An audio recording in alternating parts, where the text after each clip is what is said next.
Praise the Lord. 1 Corinthians 13 அதிகாரம் 3 வசனம் 4 வசனம். 1 Corinthians chapter 15 verse 3 and 4. நான் அடைந்ததும் உங்களுக்கு பிரதானமாக ஒப்புவிப்பதும் என்னவென்றால், கிறிஸ்துவானவர் தேவ வாக்கியங்களின்படி நமது பாவங்களுக்காக மரித்து அடக்கம் பண்ணப்பட்டு தேவ வாக்கியங்களின்படி 3ஆம் நாளில் உயிர்த்தெழுந்து.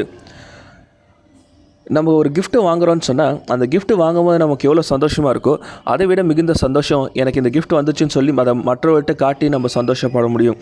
அதே கிஃப்ட்டை நம்ம மற்றவர்களுக்கு கொடுத்து சந்தோஷப்படுறதை காட்டிலும் எப்போ அந்த கிஃப்ட்டை நம்ம ஷேர் பண்ணி மற்றவங்களுக்கும் கொடுக்குறோமோ நம்ம சந்தோஷப்பட்டது மாத்திரம் இல்லை, நம்ம கூட இருக்கிற எல்லாருமே சந்தோஷமாக இருக்க முடியும்.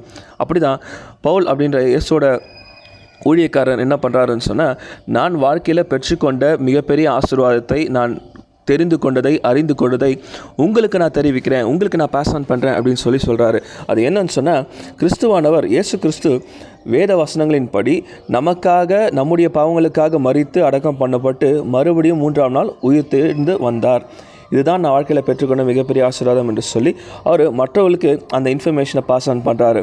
ஒரு கிஃப்டை போல் நம்ம வாழ்க்கையில் பெற்றுக்கொண்ட நன்மைகள், கடவுள் நம்ம வாழ்க்கையில் நன்மை செய்திருப்பார் என்று சொன்னால் அதை நம்மளே வச்சு சந்தோஷப்படுவதை காட்டிலும் நம்ம எப்போ அதை மற்றவங்களுக்கு சொல்கிறோமோ அப்பொழுது அதோடைய பலன் மிகுதியாய் பெருகி கொண்டே போகும். எப்படின்னு சொன்னால், நம்ம கடவுள் நமக்கு செய்த நம்பிக்கையான நல்ல காரியங்களை நம்ம மற்றவங்கள்ட்ட ஷேர் பண்ணும்போது நம்பிக்கை இல்லாதவர்களுக்கு ஒரு புதிய நம்பிக்கை பிறக்கும், பலன் இல்லாதவருக்கு ஒரு புதிய பலன் பிறக்க வாய்ப்பு உண்டு.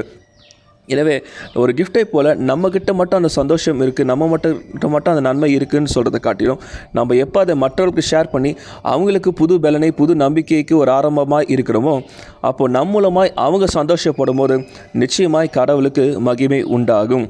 எந்த ஒரு பொருளும் நம்ம யூஸ் பண்ணாமல் வச்சுருக்கிறோன்னு சொன்னால் அது நம்ம சும்மா வச்சுருக்கிறத மற்றவங்களுக்கு கொடுக்கறதுனால அவங்க சந்தோஷப்படுவாங்க. அதாவது நம்ம ஒரு பொருளை ஒரு வருஷம் யூஸ் பண்ணாமல் நம்மளே சும்மா வச்சுருக்கோன்னு சொல்லுங்களேன், அந்த பொருள் பெஸ்ட்டு நம்ம மற்றவங்கள்ட்ட கொடுப்போம் சொன்னால் மற்றவர்கள் வாழ்க்கைக்கு அது மிகப்பெரிய உதவியாக இருக்கும்.